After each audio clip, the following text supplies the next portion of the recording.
الرحیم السلام علیکم ورحمۃ اللہ وبرکاتہ۔ ناظرین، آپ کو ایک دفعہ پھر پروگرام گفتگو کے اندر خوش آمدید کرتا ہوں۔ ناظرین، رمضان تو گزر گیا، ہر سال کی طرح اس سال بھی چلا گیا۔ اب سوال یہ اٹھتا ہے کہ رمضان کے بعد کی زندگی کیسی ہونی چاہیے؟ جو 11 مہینے ہیں ہم نے ان کو کیسے گزارنا ہے تاکہ رمضان المبارک کے برکات کو ہم قائم رکھ سکیں۔ ایک صحابی حضور اکرم صلی اللہ علیہ وسلم کے پاس آئے، غالباً ان کا نام حضرت سفیان تھا، اور آ کر انہوں نے حضور اکرم صلی اللہ علیہ وسلم سے فرمایا کہ آپ مجھے کوئی نصیحت کر دیجئے۔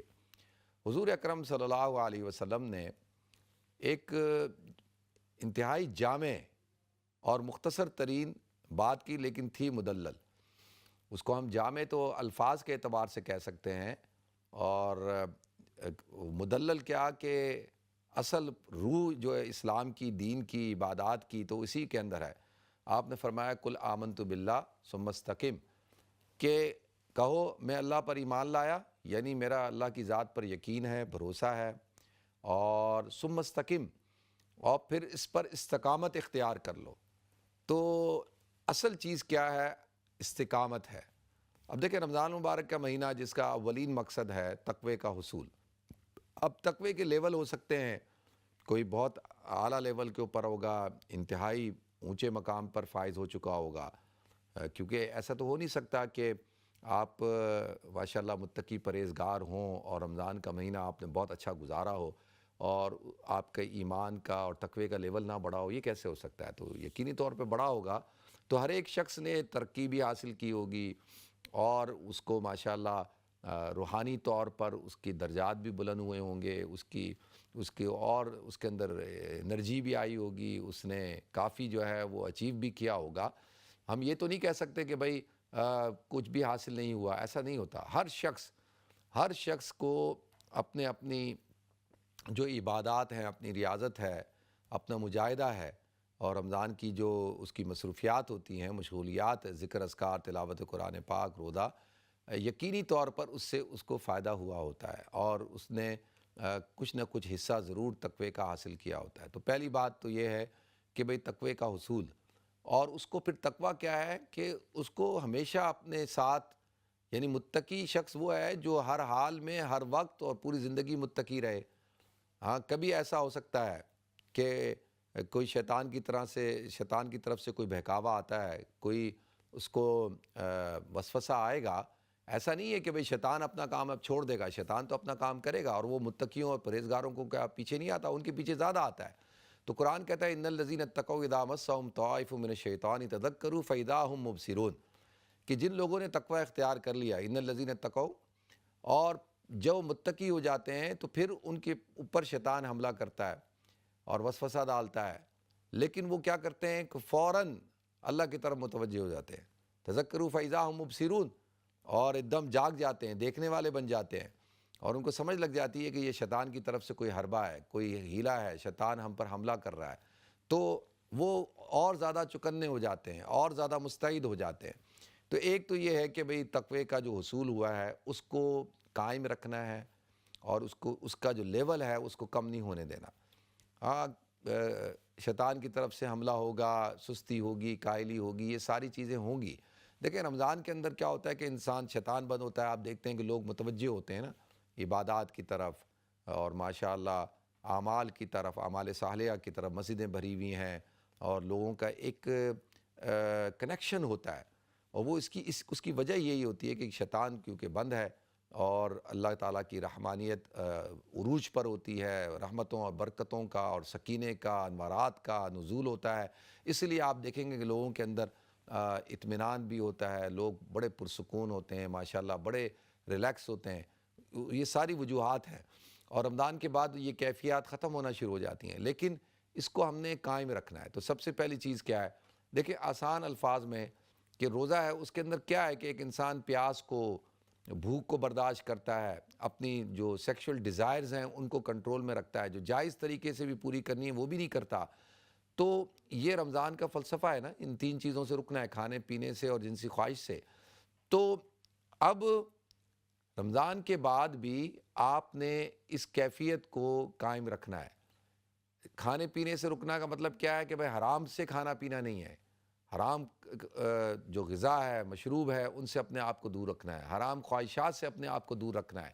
اور اسی طریقے سے رمضان المبارک کے مہینے کے اندر یہ کیفیت پیدا ہوتی ہے کہ میرا اللہ مجھے دیکھ رہا ہے، چاہے آپ مسجد میں ہیں، بازار میں ہیں، کمرے میں ہیں، مجمع میں ہیں، تنہائی میں ہیں، آپ روزے کا خیال رکھتے ہیں کہ بھئی میرا روزہ ہے، آپ پانی نہیں پیتے، کوئی ایسا کام نہیں کرتے جس سے روزہ ٹوٹے، کیوں؟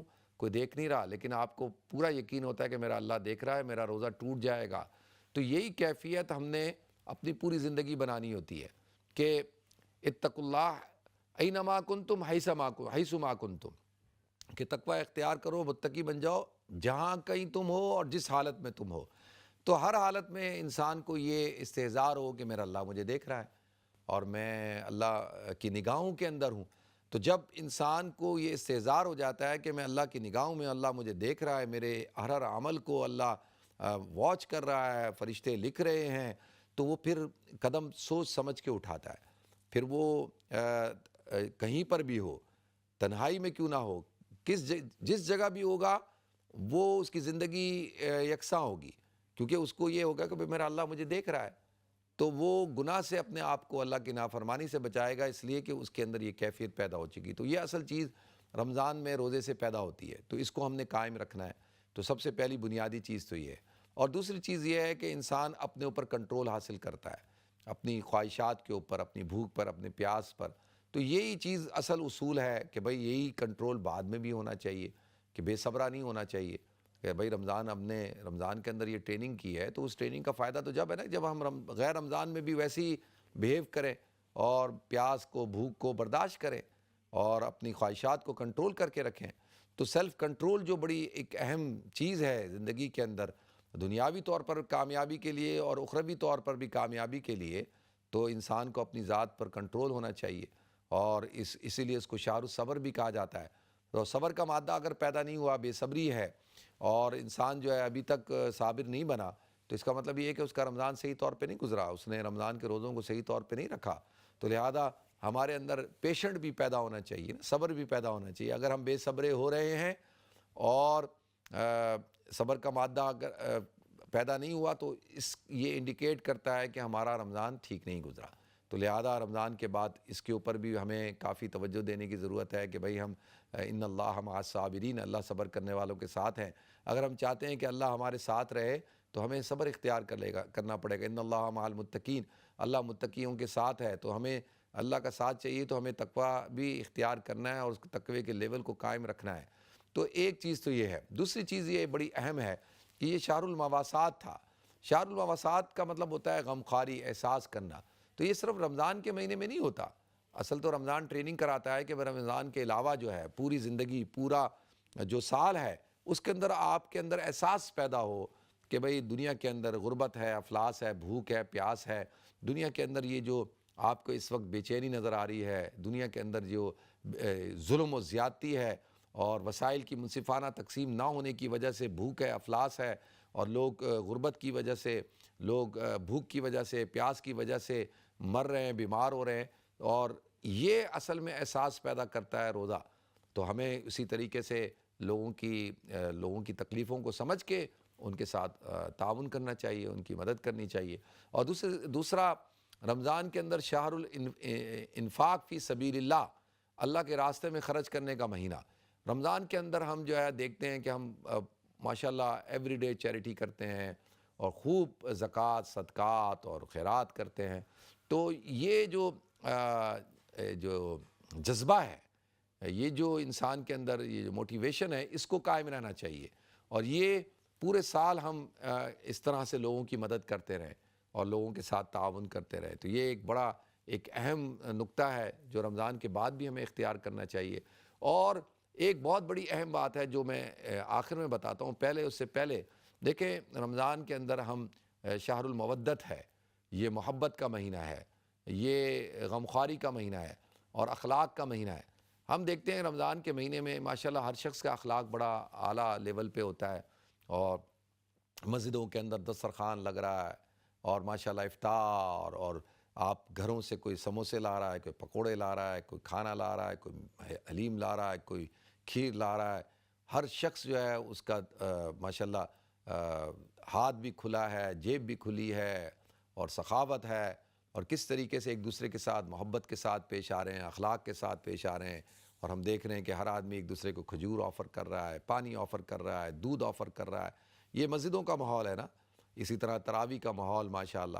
اسی طریقے سے ہم دیکھتے ہیں کہ گھروں کے اندر عام طور پر ہمارے معاشرے میں جو ہماری ثقافت تھی، ہمارا کلچر تھا، ہماری اسلامی روایات تھیں کہ ہم سب گھروں کے اندر زیادہ تر لوگ پہلے ایک ساتھ بیٹھ کے کھانا کھایا کرتے تھے.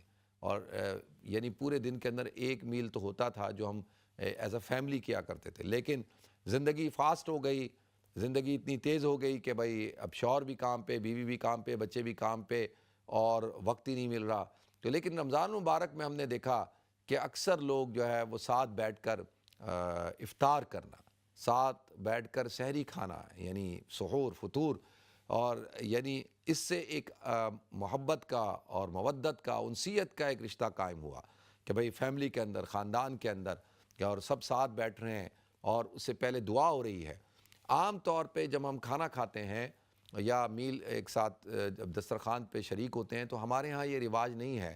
ہم انفرادی طور پہ دعا پڑھ لیتے ہیں، وہ بھی کوئی اگر سمجھدار ہو تو ایک بندہ زور سے دعا کر لیتا ہے تاکہ سب کو یاد دہانی ہو جائے، لیکن عام طور پر یہ رواج نہیں ہے.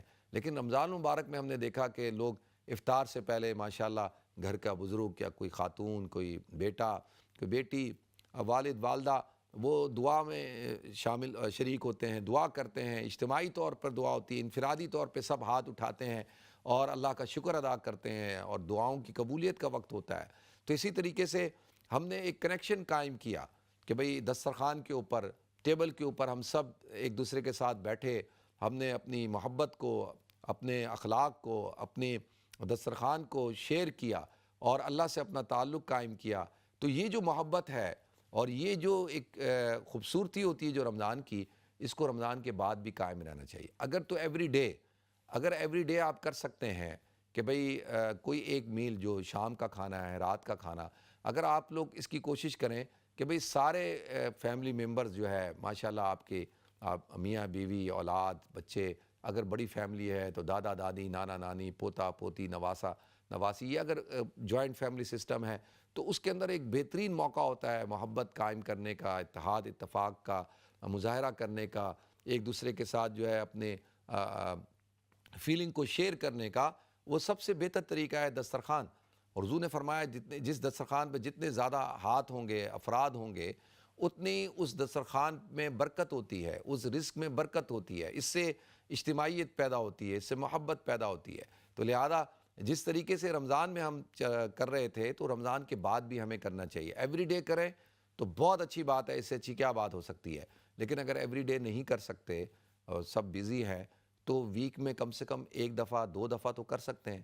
ویکینڈ پہ کر سکتے ہیں، فرائیڈے کو کر سکتے ہیں. تو جتنے دن کر سکتے ہیں اتنے دن تو ہمیں کرنا چاہیے نا. تو پھر تو ہم کہیں کہ بھئی ہم نے رمضان سے یہ انسپریشن لی تو الحمدللہ میں بھی اس پہ عمل کرتا ہوں، آپ حضرات بھی عمل کریں اور اس کے آپ فوائد دیکھیں گے. اس سے آپ کے درمیان، خاندان میں، آپس میں، فیملی میں محبت پیدا ہوگی، ایک دوسرے کے لیے پیار کا جذبہ پیدا ہوگا. تو یہ ایک بہت بڑی انسپریشن ہے جو ہم رمضان سے حاصل کرتے ہیں. اس کے بعد دیکھیں رمضان کا مہینہ جو ہے وہ قرآن کا مہینہ ہے، نزول قرآن کا مہینہ، اور ہم نے اس پہ بہت گفتگو کی ماشاءاللہ. مساجد میں گفتگو کی گئی اور نزول قرآن کے اعتبار سے. اور اصل میں تو رمضان کا جو مہینہ ہے وہ تو اللہ سے کلام کرنے کا مہینہ ہے نا. عبادت اللہ نے ایسی رکھی کہ جو اللہ کہتا ہے یہ میرے اور میرے بندے کے درمیان ہے. اور اللہ نے پھر اس میں ایک عبادت ایسی رکھی قیام اللیل اور تراویح کی کہ جس کے اندر ہم کلام پاک پڑھتے ہیں یا کلام پاک سنتے ہیں. تو الحمدللہ ایک تعلق قائم ہوتا ہے قرآن سے. تو یہ تعلق صرف رمضان کی حد تک نہیں ہونا چاہیے بلکہ رمضان کے علاوہ بھی ہونا چاہیے اور پورا سال ہونا چاہیے، پوری زندگی ہونی چاہیے. قرآن تو کتاب ہدایت ہے اور ہماری رہنمائی کے لیے ہے. ہمیں اس سے اسوہ حاصل کرنا ہے، ہم نے اس سے رہنمائی حاصل کرنی ہے. فذکر انما انت مذکر، اور یہ تو بہترین تزکیے کی کتاب ہے، تذکرے کی کتاب ہے، تزکیے کی کتاب ہے، تعلیم کی کتاب ہے، حکمت کی کتاب ہے، رہنمائی کی کتاب ہے. تو لہذا اب آپ کا جو تعلق قائم کیا آپ نے جو قرآن سے، بہت سارے لوگوں نے قرآن تراویح میں سنا اور بہت سے لوگوں نے قرآن رمضان میں ختم کیا ہوگا. تو وہ تو بڑا ہی بدبخت شخص ہے اور انتہائی محروم شخص ہے کہ جو پورے سال پوری زندگی قرآن نہ پڑھے، اور جو شخص رمضان میں بھی قرآن کی تلاوت نہ کرے تو اس سے بڑا محروم کون ہوگا؟ وہ تو اللہ کے کلام سے محروم ہو گیا، اللہ کی برکات سے محروم ہو گیا۔ تو اس کا مطلب یہ نہیں کہ اگر آپ نے نہیں پڑھا تو اب آپ کہیں جی میں تو محروم ہو گیا اور مجھے تو اب پڑھنا ہی نہیں ہے، میں نے رمضان میں نہیں پڑھا تو میں غیر رمضان میں کیوں پڑھوں؟ اس کا مطلب ہرگز نہیں ہے۔ اگر رمضان میں پڑھا ہے تو بہت اچھا ہے، اس کو کنٹینیو کرنا ہے آپ نے، لیکن اگر رمضان میں بھی خدا نخواستہ نہیں تلاوت کی، نہیں قرآن پڑھا، تو ابھی بھی موقع ہے اس کو قرآن کو کے ساتھ اپنا تعلق قائم کریں۔ دیکھیں قرآن کی تلاوت جو ہے، اس کی ختم قرآن کی دعا ہے نا، اللہم آنس وحشتی فی قبری، اللہم آنس وحشتی فی قبری، کہ اللہ تو اس کو ہمارا مونس بنا دے قبر کی وحشت کے اندر۔ وحشت قبر کی جو تاریکی ہے، اندھیرگی ہے، اس کے اندر جو نور ہے، اس کے اندر جو روشنی ہے، اس کے اندر جو آپ کا مونس ہے، جو آپ کا ہمدرد ہے، آپ کو دل لبائے گا، آپ کو اس تاریکی کے اندر آپ کے لیے روشنی بنے گا، وہ قرآن ہے۔ تو لہذا قرآن کے ساتھ تعلق قائم کیا جائے۔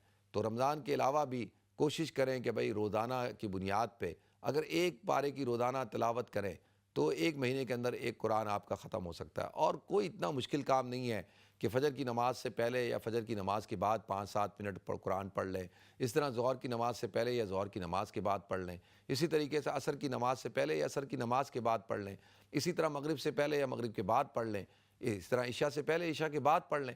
تو آپ پانچوں نمازوں میں اگر قرآن کی تلاوت کو تقسیم کر لیں گے تو بڑی آسانی کے ساتھ آپ ایک پارہ جو ہے وہ روزانہ تلاوت کر سکتے ہیں۔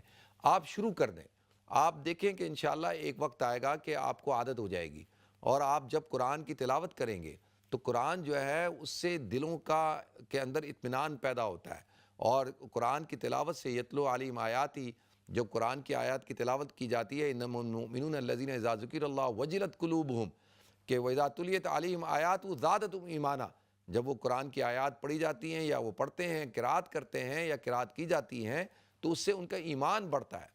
تو ایک تو یہ چیز ہے کہ بھئی قرآن کے ساتھ ہمارا تعلق قائم ہونا چاہیے، اور اس کو جو رمضان میں ہم نے قائم کیا اس کو رمضان کے علاوہ بھی اس کو قائم رکھیں اور اس کو اپنے زندگی کا ایک حصہ بنا لیں۔ تو اگر ایک پارہ روز نہیں پڑھ سکتے تو آدھا پارہ پڑھیں، اگر آدھا پارہ نہیں پڑھ سکتے تو ایک پاؤ پڑھیں، اگر ایک پاؤ بھی نہیں پڑھ سکتے تو کم سے کم ایک صفحہ ایک رکوع تو پڑھیں، یعنی پڑھیں تو ضرور۔ میں کہتا ہوں اگر آپ ایک رکوع بھی نہیں پڑھ سکتے تو قرآن کو دیکھ ہی لیں، بھائی کھول ہی لیں، کھول کے دیکھ لیں، اس کو چوم لیں۔ جب آپ قرآن کو دیکھتے ہیں، قرآن کو دیکھنا بھی عبادت ہے، تو انشاءاللہ اللہ تعالیٰ آپ کو توفیق عطا فرمائے گا پڑھنے کی بھی۔ تو قرآن، اچھا تلاوت قرآن، پھر اس کے ساتھ تفہیم قرآن بھی ہے، اور آپ نے قرآن کا ترجمہ بھی پڑھنا ہے، پھر کوئی تفسیر بھی پڑھنی ہے۔ پہلے ترجمہ پڑھیں آہستہ آہستہ، اور پھر جو ہے اس کو سمجھنے کی کوشش کریں، پھر اس کی تفسیر پڑھنے کی کوشش کریں، اور پھر اس جو مین چیز ہے کیا ہے اس پر عمل کریں۔ جب انسان عمل کرنا شروع کر دیتا ہے تو اصل چیز تو عمل ہے، اور عمل جو ہے وہی جو میں سمجھتا ہوں کہ بنیاد ہے، تو عمل کرنا ہے، اور پھر اس کے ساتھ ساتھ قرآن کی تبلیغ کرنی ہے، قرآن کی دعوت کو عام کرنا ہے۔ تو ایک تو یہ ہے کہ رمضان کے مہینے میں جو نزول قرآن کا مہینہ ہے، ہمارا جو قرآن کے ساتھ تعلق قائم ہوا اس تعلق کو ہم نے قائم رکھنا ہے، اس کو گرنے نہیں دینا، ورنہ دیکھیں کتنی افسوس کی بات ہے کہ وقال الرسول یا ربی ان قومی اتخذوا ھذا القرآن مہجورا، قرآن کہتا ہے، قرآن میں اللہ نے ارشاد فرمایا کہ وہ رسول کہیں گے کہ رسول اللہ صلی اللہ علیہ وسلم کہ میری قوم نے قرآن کو چھوڑ دیا تھا۔ تو واقعی حقیقتاً دیکھا جائے تو آج ہم نے قرآن کو چھوڑ دیا ہے، تو قرآن کے ساتھ اپنا ایک تعلق قائم کریں۔ تو یہ بنیادی چیز ہے ناظرین، اور اس پر ہم نے ضرور جو ہے وہ عمل کرنا ہے۔ تو اس کے ساتھ ساتھ یہ تو ہو گیا کہ بھئی رمضان مبارک کا مہینہ ہم نے کیسے گزارا، اور اس کے بعد کیسے زندگی ہم نے گزارنی چاہیے، اور کس طریقے سے جو ہے وہ ہمارا پورا سال گزرنا چاہیے۔ تو بنیادی طور پر تو کیا ہے کہ انسان کو اللہ تعالیٰ نے جو اس کو جو زندگی کے اندر جو بنیادی طور پہ جو مقاصد میں سے ایک جو مقصد، اہم مقصد عطا کیا، وہ تو ہے عبادت کا، اللہ کو راضی کر کے جانے کا، اور یہی ساری جو رمضان ہے، اب انشاءاللہ حج کا سیزن آئے گا، لوگ حج کرنے کے لیے جائیں گے، اور یہ جتنی عبادات ہیں یہ سب اس لیے کہ اللہ راضی ہو جائے، اور اللہ تعالیٰ ہم سے راضی ہو، اللہ ہم پر اپنے رحم کا، کرم کا، فضل کا معاملہ فرمائے، ہمارے گناہوں کو معاف فرمائے۔ اور یہ معاملات تو کب تک کرنے ہیں؟ قرآن کہتا ہے وَاعْبُدْ رَبَّكَ حَتَّىٰ يَأْتِيَكَ الْيَقِينُ، کہ تو اپنے رب کی عبادت کر یہاں تک کہ تجھے موت آ جائے. تو موت تک ہم نے اپنے آپ کو ان معاملات کے اندر لگا کے رکھنا ہے. تو انشاءاللہ اگر ہم اس کے اوپر عمل کریں گے اور اس طریقے سے اپنی زندگی کو گزاریں گے تو مجھے پورا یقین ہے کہ ہمیں رمضان کی برکات حاصل ہوئیں اور ہم نے ان برکات کو قائم رکھا. تو اصل چیز کیا ہوتی ہے ناظرین؟ اصل چیز ہوتی ہے کہ ایک ہوتا ہے نیکی کرنا اور ایک ہوتا ہے نیکی کو سنبھالنا. نیکی کرنا بھی مشکل کام ہے. الحمدللہ جو لوگ نیکی کرتے ہیں اللہ ان کو اجر عطا فرماتا ہے، لیکن نیکی کر کے نیکی کو سنبھالنا بڑا اہم کام ہے. اگر آپ نے نیکی کو سنبھال لیا تو یہ ہے اصل چیز. رمضان مبارک کا مہینہ گزار لیا ماشاءاللہ، لیکن اس کے بعد اس کی جو برکات ہیں، اس کی جو فیوزات ہیں، یہ جو کیفیات ہیں، یہ جو روحانی طور پر جو آپ کا ایک تعلق اللہ کی ذات سے مضبوط ہوا ہے، اس کو مضبوط رکھنا ہے اور قائم و دائم رکھنا ہے. اب رمضان مبارک میں بہت سارے لوگ، ہماری مائیں بہنیں اعتکاف کرتی ہیں. ٹھیک ہے، اعتکاف کی عبادت کا اولین مقصد تو شب قدر کی تلاش ہے اور لیلۃ القدر کی عبادت کا ثواب ہے. ٹھیک ہے، الحمدللہ وہ تو حاصل ہو گیا، ثواب بھی آپ کے کھاتے میں لکھ دیا گیا. اور دوسرا جو اعتکاف کا اولین مقصد ہوتا ہے وہ ہے روحانی طور پر اور قلبی طور پر اللہ کے ساتھ اپنے تعلق کو، کنیکشن کو مضبوط کرنا. آپ کا اور آپ کے اللہ کا کتنا مضبوط تعلق ہے. اصل میں یہ ہے جو ریلیشن شپ ہے between you and between your Allah, تو یہ اعتکاف سے بہت مضبوط ہوتا ہے. تو لہذا اس ریلیشن شپ کو قائم رہنا چاہیے اور یقین کا جو لیول ہے وہ بڑھتے رہنا چاہیے. تو جن لوگوں نے اعتکاف کیا وہ تو ماشاءاللہ ہم سے بھی بہت آگے نکل گئے، انہوں نے تو بہت برکات سمیٹ لی. اللہ تعالیٰ ان کو بھی ان برکات کو قائم و دائم رکھنے کی توفیق عطا فرمائے. اور اس کے ساتھ ساتھ بہت سارے دوست احباب جنہوں نے رمضان مبارک کے اندر عمرہ کیا. تو رمضان کے اندر عمرہ کرنے کی بڑی فضیلت ہے. الحمدللہ اللہ نے یہ سعادت بہت سارے لوگوں کو عطا کی. ہمارے جتنے بہت سارے ویورز ہیں، ناظرین ہیں جو گئے ہوں گے ماشاءاللہ عمرے کے اوپر، انہوں نے عمرہ کیا ہوگا اور الحمدللہ مجھے بھی اللہ نے سعادت دی، میں بھی گیا. تو لہذا وہ بھی وہاں کی جو کیفیات ہیں، وہاں کی جو تجلیات اور انوارات سے انسان منور ہو کے آیا ہے، تو ان کو بھی قائم رکھنا ہے اور اس کو بھی جو ہے وہ ختم نہیں ہونے دینا. پھر ہوتا یہ ہے کہ جیسے رمضان ختم ہو جاتا ہے تو ہم لوگ تھوڑا سا سست ہو جاتے ہیں. پھر آہستہ آہستہ آہستہ آہستہ ہماری وہی روٹین شروع ہو جاتی ہے. پہلے کیا ہوتا ہے کہ سستی شروع ہوتی ہے، سستی، کاہلی، اور پھر آہستہ آہستہ پہلے جماعت کی نماز ختم ہوتی ہے، مسجد کی نماز ختم ہوتی ہے، پھر جماعت کی نماز ختم ہوتی ہے، پھر آہستہ آہستہ نمازوں میں سستی آنے شروع ہو جاتی ہے. تو یہ اس کو جو ہے نا ہمیں پکڑنا ہے. اگر ہم اپنے ساتھ ایک وعدہ کر لیں، ایک کمٹمنٹ کر لیں کہ بھئی کسی بھی صورت کے اندر ہم نے نماز نہیں چھوڑنی، دنیا ادھر سے ادھر ہو جائے گی، ہم نے نماز نہیں چھوڑنی. تو آپ نے جب تہیہ کر لیا کہ بھئی آپ نے نماز نہیں چھوڑنی، تو دیکھیں رمضان میں کیا ہوتا ہے کہ آپ جو ہے وہ رمضان میں ایسا ہو سکتا ہے کہ بھئی آپ کو کہ بھئی نماز چھوٹ گئی، ایسا نہیں ہوتا نا.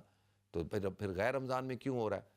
تو اس لیے دیکھا گیا ہے کہ جیسے ہی رمضان ختم ہوتا ہے تو مسجدوں کے اندر آپ دیکھیں بالکل وہی 2-3 صفیں رہ جاتی ہیں اور لوگ جو ہے وہ ختم ہو جاتے ہیں. اور رمضان میں ہم پورا رمضان تبلیغ کرتے ہیں اور واعظ و نصیحت کرتے ہیں، لوگوں کو ان کے اندر یہ جذبہ پیدا کرنے کی کوشش کرتے ہیں کہ بھئی نماز فرض ہے، نماز فرض ہے، نماز فرض ہے. کم سے کم رمضان سے ایک چیز تو ہمیں حاصل ہونی چاہیے کہ نماز کی پابندی کریں. تو لہذا یہ تو کسی صورت میں نہیں ہونا چاہیے. دیکھیں اور چیزیں، قرآن کی تلاوت ہو گئی، اور چیزیں، روزہ رکھا نہیں رکھا وہ ایک الگ معاملہ ہے، یعنی نفل روزے کی بات کر رہا ہوں میں رمضان کے علاوہ. لیکن نماز تو فرض ہے، وہ تو ہم نہیں چھوڑ سکتے. تو اس کے اوپر کمپرومائز کوئی نہیں ہے. تو آپ جب یہ تہیہ کر لیں گے، دیکھیں نا آدمی جب ایک چیز طے کر لیتا ہے، آپ نے طے کر لیا کہ یار دنیا ادھر سے ادھر ہو جائے میں نے نماز پڑھنی ہے، میں سفر میں ہوں گا، حضر میں ہوں گا، صحت مند ہوں گا، بیمار ہوں گا، گھر میں ہوں گا، مسجد میں ہوں گا، جہاں بھی ہوں گا، کام پہ ہوں گا، جہاں بھی ہوں گا، جیسی نماز کا وقت ہو فوراً آپ نے نماز پڑھنی ہے، اس میں ڈیلے نہیں کرنا. اور اگر بہت ہی بزی ہیں تو جیسے میں پہلے بھی عرض کر چکا ہوں کہ بھائی فرض تو پڑھنی ہے نا. بھائی مغرب کے 3 رکعت پڑھ لیں، عشاء کی 4 رکعت پڑھ لیں، عصر کی 4 پڑھ لیں، ظہر کی 4 پڑھ لیں، فجر کی 2 پڑھ لیں. تو کم سے کم ہمیں اس کا تو معمول بنا لینا چاہیے اور ہمیں اس کی پابندی تو کرنی چاہیے. تو یہ اس بات کا ہمیں خیال رکھنا ہے. پھر اس کے بعد دیکھیں رمضان میں ہم ایک بڑا ہماری زندگیوں میں جو عام روٹین میں جو چیز نہیں ہوتی وہ کیا ہے؟ سحور، سحری کے وقت جاگنا۔ اور یہ رمضان میں ہم جاگتے ہیں ماشاءاللہ، اور سحری کھاتے ہیں، اور اس وقت میں اپنے آپ کو دعاؤں میں بھی لگاتے ہیں۔ تو گویا کہ وہ اصل میں سب سے مبارک وقت ہوتا ہے، اور اللہ رب العزت کی تجلیات کا نزول ہوتا ہے۔ اللہ تعالیٰ اس وقت میں سوال کر رہے ہوتے ہیں، ہے کوئی مجھ سے رزق طلب کرنے والا کہ میں اس کو رزق دوں؟ ہے کوئی مجھ سے روزی طلب کرنے والا؟ ہے کوئی مجھ سے استغفار کرنے والا؟ ہے کوئی مجھ سے اپنی حاجت مانگنے والا کہ میں اس کی حاجت روائی کروں، اس کی ضروریات کو پورا کروں؟ تو لہذا جب ہم نے 30 دن اس بات کی عادت بنائی کہ ہم سحری کے وقت میں جاگ رہے ہیں، تو اس عادت کو ہمیں قائم رکھنا چاہیے، اور اس کو جو ہے کنٹینیوسلی اس پر عمل کرنا چاہیے۔ کوشش کریں کہ بھئی فجر کے وقت اٹھیں، اگر فجر سے تھوڑی دیر پہلے اٹھ جائیں، یعنی جیسے فجر کا وقت شروع ہو رہا ہے مثال کے طور پہ 5:30 بجے یا 5:15 بجے، اگر آپ 5 بجے اٹھ جاتے ہیں تو آپ کے پاس 15 منٹ ہیں۔ اس 15 منٹ میں آپ 2 رکعت تہجد بھی پڑھ سکتے ہیں، آپ اپنے آپ کو دعاؤں میں بھی لگا سکتے ہیں، ذکر اذکار میں بھی لگا سکتے ہیں، مناجات میں بھی لگا سکتے ہیں، اور پھر اس کے ساتھ آپ فجر بھی پڑھ سکتے ہیں۔ تو فجر اول وقت میں پڑھیں اور پھر آرام کریں۔ اور یہ ایک جو روٹین ہوتی ہے رمضان میں، یہ ماشاءاللہ ہم بڑی خوش اسلوبی سے طے کرتے ہیں، کیونکہ ہمیں اس وقت پہ سحری کھانی ہوتی ہے اور چائے پینی ہوتی ہے، ناشتہ کرنا ہوتا ہے۔ تو لہذا اگر اس عادت کو بھی کنٹینیو رکھا جائے تو یہ بھی بہت اچھی عادت ہے۔ فجر میں تو اٹھنا ہی ہے، اگر اس سے تھوڑی دیر پہلے اٹھ جائے تو یہ بھی ایک بہت اچھی عادت ہے۔ رمضان کے بعد ہمیں اس کے اوپر بھی پریکٹس کرنا چاہیے، اس کو بھی اپنی عملی زندگی کا حصہ بنانا چاہیے۔ تو اللہ تعالیٰ مجھے بھی توفیق دے، آپ سب حضرات کو توفیق دے۔ یہ چند باتیں تھیں، چند گزارشات تھیں جو میں نے آپ حضرات کے لیے نہیں بلکہ اپنے آپ کو ریمائنڈ کروائی ہیں، میں نے اپنے آپ کو اصل میں دہرائی ہیں۔ اللہ مجھے بھی توفیق عطا فرمائے عمل کرنے کی، آپ سب حضرات کو عطا فرمائے۔ تو ناظرین، ہمیں بریک کی طرف جانا ہے، انشاءاللہ بریک کے بعد حاضر ہوتے ہیں۔ السلام علیکم ورحمۃ اللہ وبرکاتہ۔